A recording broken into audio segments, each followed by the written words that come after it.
Hello my dear students. हमने last session में errors in measurement के बारे में स्टडी किया था, डिस्कस हुआ था। तो आप लोगों ने और हम सभी ने जो डिस्कस हुआ कि डिफरेंट टाइप्स के जो एरर्स होते हैं मेज़रमेंट के दौरान एरर्स अराइज होते हैं, तो उनको एलिमिनेट करने का, उनको रिड्यूस करने का जो एक मेथड्स है वो हमने कुछ सीखा, ठीक है। और उसमें बेसिकली जो हम लोग फाइंड कर रहे थे वो एब्सोल्यूट एरर फाइंड कर रहे थे, रिलेटिव एरर फाइंड कर रहे थे और परसेंटेज एरर फाइंड कर रहे थे। लेकिन अब यहाँ पर प्रॉब्लम ये है कि जब कोई फिजिकल क्वांटिटी का जो फार्मूला है वो दो या दो से ज़्यादा फिजिकल क्वांटिटी पर डिपेंड हो सकता है कि वो फिजिकल क्वांटिटी दो या दो से ज़्यादा फिजिकल क्वांटिटी का सम हो, ओके। या हो सकता है कि वह फिजिकल क्वांटिटी दो या दो से ज़्यादा फिजिकल क्वांटिटी का डिफरेंस हो, या हो सकता है कि वह फिजिकल क्वांटिटी दो या दो से ज़्यादा फिजिकल क्वांटिटी का प्रोडक्ट हो, मल्टीप्लिकेशन से फॉर्म हुआ हो, या हो सकता है कि एरर जो है कोसेंट में हो, ठीक है। यानी कि वो फिजिकल क्वांटिटी दो या दो से ज़्यादा फिजिकल क्वांटिटी को डिवाइड करके आया हो।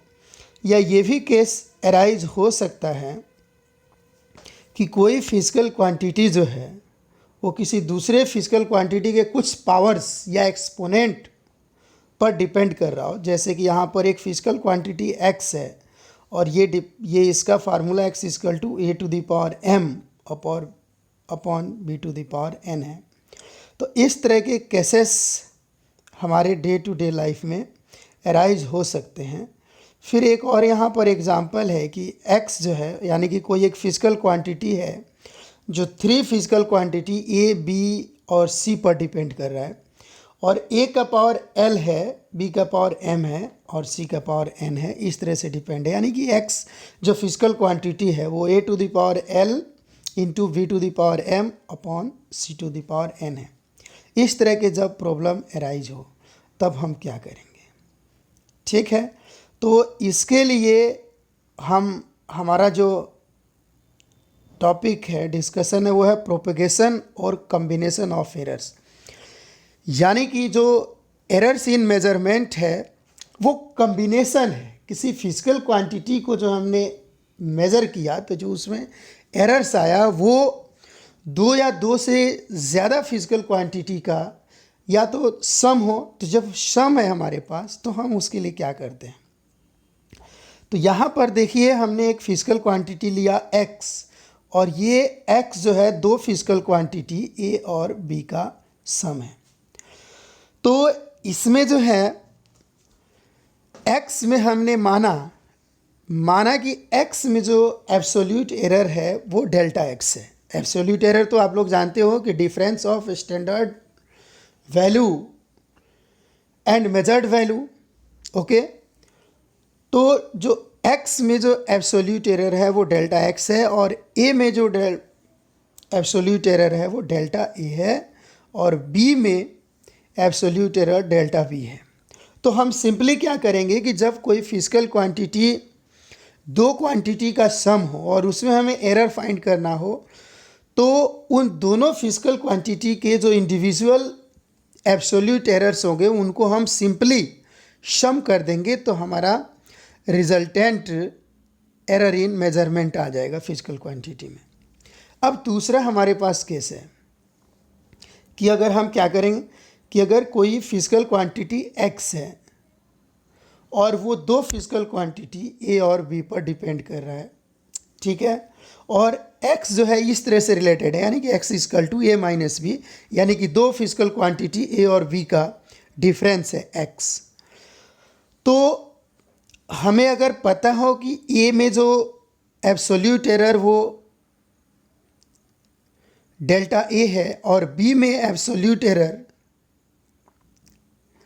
डेल्टा b है, तब जो रिजल्टेंट फिजिकल क्वांटिटी एक्स होगा उसमें अगर उसका अगर हम एरर फाइंड करना चाहते हैं, कौन सा एरर, एब्सोल्यूट एरर, तो सिंपली हम क्या करेंगे कि डेल्टा एक्स यानी कि absolute error in physical quantity x में फाइंड करने के लिए हम क्या करेंगे कि दोनों फिजिकल क्वांटिटी, जो भी इंडिविजुअल फिजिकल क्वांटिटी ए और बी है, उनमें जो इंडिविजुअल एब्सोल्यूट एरर्स है डेल्टा ए और डेल्टा बी, इन दोनों को सम कर देंगे तो हमारे पास एरर इन डिफरेंस आ जाएगा। ठीक है।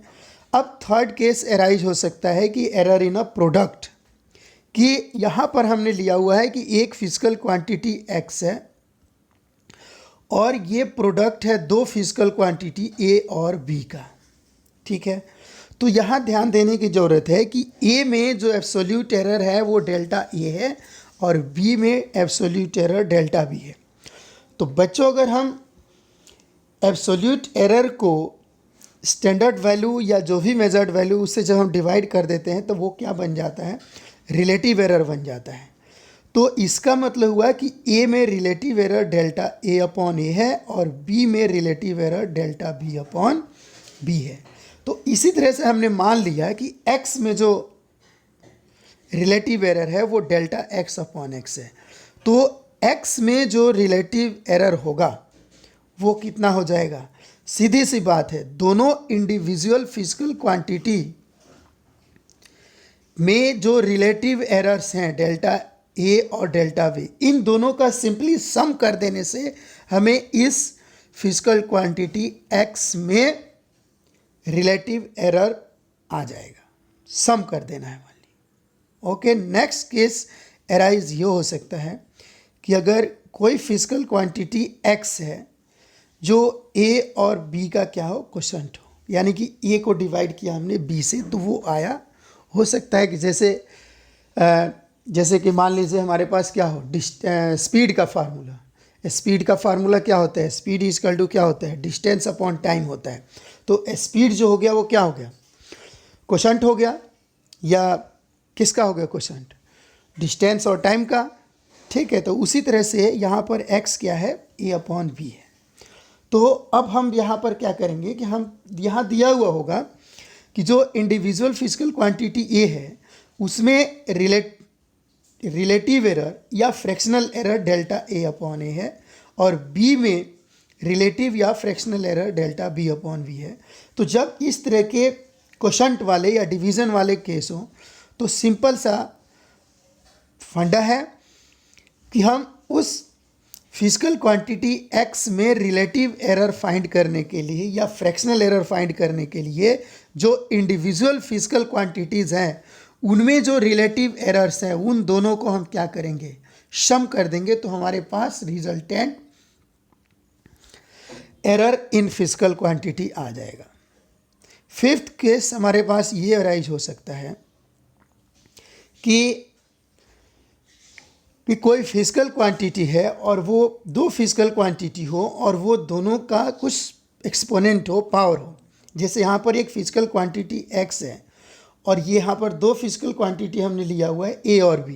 तो ए का पावर m है और b to the power n है। ठीक है।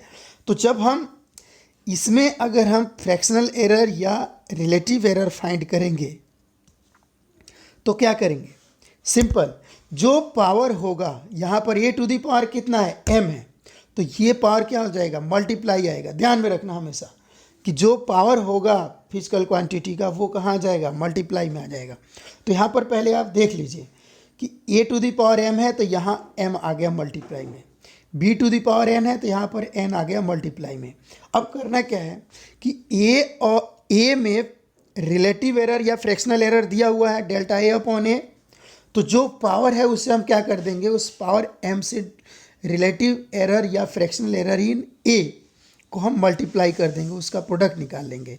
उसी तरह से n जो है b to the power n, तो यहाँ पर क्या करेंगे हम कि b में जो फ्रैक्शनल एरर या relative error delta b upon b है उसको इसके पावर n से मल्टीप्लाई कर दें, यानी कि प्रोडक्ट निकाल देंगे। ठीक है।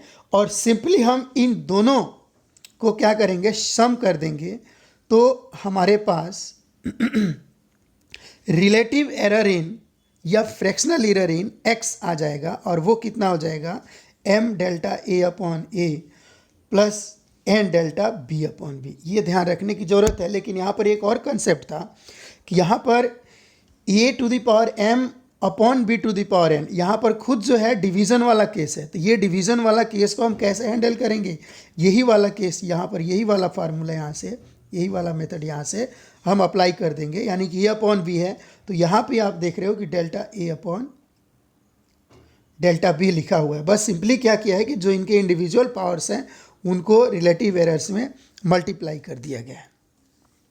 ठीक है, तो इस तरह से हम पावर, अच्छा यहाँ पर एक क्वेश्चन ये राइज हो रहा होगा बार बार कि यहाँ पर जो हम प्लस माइनस ले रहे हैं, तो प्लस माइनस क्यों ले रहे हैं। तो प्लस माइनस यहाँ पर ध्यान देने की ज़रूरत है कि हमारा जो एरर होगा वो पॉजिटिव भी हो सकता है, निगेटिव भी हो सकता है, इसलिए यहाँ पर हम प्लस माइनस कंसीडर कर लेंगे। ठीक है, नेक्स्ट एक और एग्जाम्पल हम ले रहे हैं यहाँ पर, और इसमें सब शामिल है, मल्टीप्लिकेशन भी शामिल है। एक ऐसा फिजिकल क्वांटिटी x है, एक ऐसा फिजिकल क्वांटिटी x है जो 3 फिजिकल क्वांटिटी a, b और c पर डिपेंड कर रहा है, और वो भी a to the power l, b to the power m और c to the power n पे डिपेंड कर रहा है। तो यहाँ पर प्रोडक्ट वाला भी केस है, डिवीज़न वाला भी केस है, और पावर वाला भी केस है। ठीक है, तीनों केस यहाँ पर अवेलेबल है। तो हम इसमें क्या मान के चल रहे हैं, जो कि गिवन होगा हमारे पास कि जो x है फिजिकल क्वांटिटी, जो रिजल्टेंट है, जो 3 फिजिकल क्वांटिटी a, b और c से मिल करके बना हुआ है, तो हमें यहाँ पर गिवन होगा, दिया हुआ होगा कि a जो है, जो फिजिकल क्वांटिटी a है, उसमें रिलेटिव एरर कितना है, उसमें relative error delta a upon A है। ध्यान दीजिएगा, क्या है कि अगर इसमें रिलेटिव एरर ना दे करके अगर एब्सोल्यूट एरर दिया हो, डेल्टा ए दिया हो, तो क्या करेंगे हम, डेल्टा ए को उस इंडिविजुअल फिजिकल क्वांटिटी ए से डिवाइड कर लेंगे, तो हमें रिलेटिव एरर या फ्रैक्शनल एरर मिल जाएगा। ठीक है, तो यहाँ पर ए में फ्रैक्शनल एरर या relative error delta A upon A है, और बी में फ्रैक्शनल या relative error delta B upon B है, और सी में रिलेटिव या fractional error delta C by C है। ओके, तो यहाँ पर आप देख रहे हैं कि ए और बी के बीच में, ए और बी के बीच में प्रोडक्ट है, तो यहाँ और फिर बी और सी के बीच में डिवीज़न है। तो प्रोडक्ट वाला केस हो या डिवीज़न वाला केस हो, दोनों केस में प्रोडक्ट, डिवीज़न और प्रोडक्ट दोनों किस में कन्वर्ट हो जाता है, प्लस में कन्वर्ट हो जाता है। तो यहाँ पर समझने वाली बात है कि जो और जो पावर था a to the power l, ये क्या हो जाएगा, पावर हमने क्या कहा था कि पावर हमेशा किस में आ जाएगा, मल्टीप्लाई में आ जाएगा। तो ठीक है, पावर हमेशा मल्टीप्लाई में आ जाएगा। तो यहाँ पर अब जो a to the power l है, तो ये हो गया क्या, l into delta a upon a, और b to the power m। अब देखिएगा a और b के बीच में प्रोडक्ट है, तो यहाँ पर क्या आ गया, ये प्लस आ गया, और b to the power m, यहाँ पावर m है, एक्सपोनेंट m है, तो एक्सपोनेंट m को क्या करेंगे, हम मल्टीप्लाई कर देंगे, और b में रिलेटिव या fractional literal delta b upon b है, तो m delta b upon b हो गया। अब आते हैं हम थर्ड की तरफ। तो यहाँ आप देखेंगे कि c जो है कैसे एसोसिएटेड है, इसमें डिवीज़न के तौर पे एसोसिएटेड है, तो डिवीज़न भी प्लस में कन्वर्ट हो जाता है, तो यहाँ पर प्लस हमने लगा दिया। अब देखिए c to the power n है, जो c का एक्सपोनेंट है वो n है, तो हमने क्या कहा था कि n जो पावर है वो क्या करेंगे, मल्टीप्लाई में हो गया, और c में जो रिलेटिव या फ्रैक्शनल एरर है वो डेल्टा c अपॉन c है। तो फाइनली हमारे पास जो c to the power n है, ये किस में कन्वर्ट हो गया, n delta c upon c। इस तरह से हम ये इन मेथड्स का अप्लाई करके हम किसी भी फिजिकल क्वांटिटी में एरर फाइंड कर सकते हैं, जो फिजिकल क्वांटिटी 2 या 3 या उससे ज़्यादा प्लस, सम, डिफरेंस, प्रोडक्ट, डिवीज़न या पावर से एसोसिएटेड हो।